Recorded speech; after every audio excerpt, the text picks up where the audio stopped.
Hello.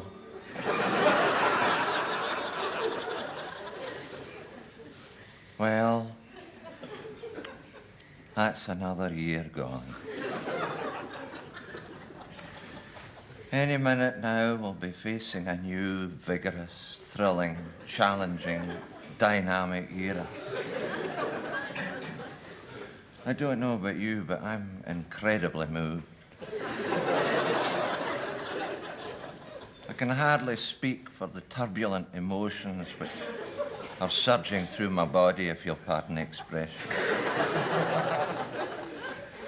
I just don't know when I've been so excited. My wife, Ephesia, says she can't remember either.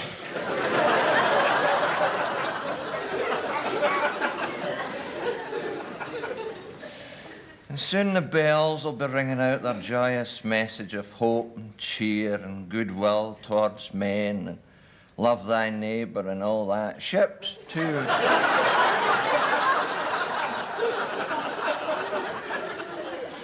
On the Clyde will set their sirens screaming, and what with bells and the screaming sirens, a good new year will be upon us. Not to mention a good going Eric as well. And what sort of year have you had? Has it been a good year? Has it been happy? Has it been successful? But enough of this waggishness.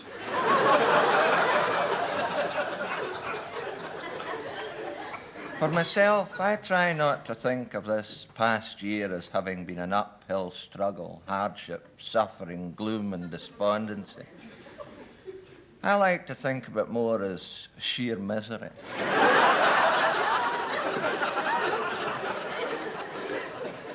Mind you, it has been an interesting year in many ways. In the last 12 months, I've been to no less than 147 funerals. Not in an official capacity, you understand. It's really just a wee kind of hobby of mine. Of course, if it's a morning do, it always saves you making your own lunch. Ephesia enjoys them too, for she likes meeting people, even if it's too late.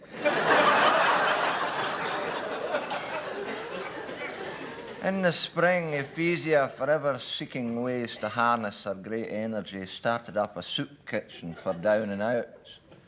Unfortunately, the only people who kept turning up were her relatives.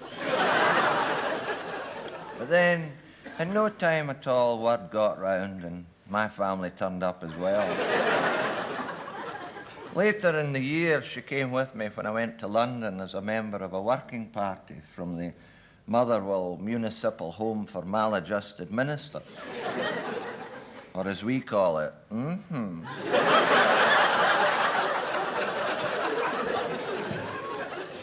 Ephesia was particularly interested in the problems of vice in big cities, and during her research in Soho invited a number of us to view a typical pornographic film.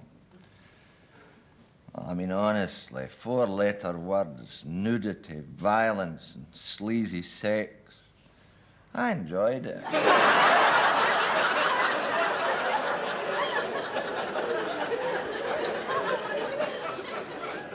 And to put your minds at rest, I can assure you that it's something that quickly loses its appeal. I mean, I saw it 14 times in a year. Anyway, 1980 is now in the past. We must look to the future, and Ephesia and I do wish you whatever's coming to you in 1981.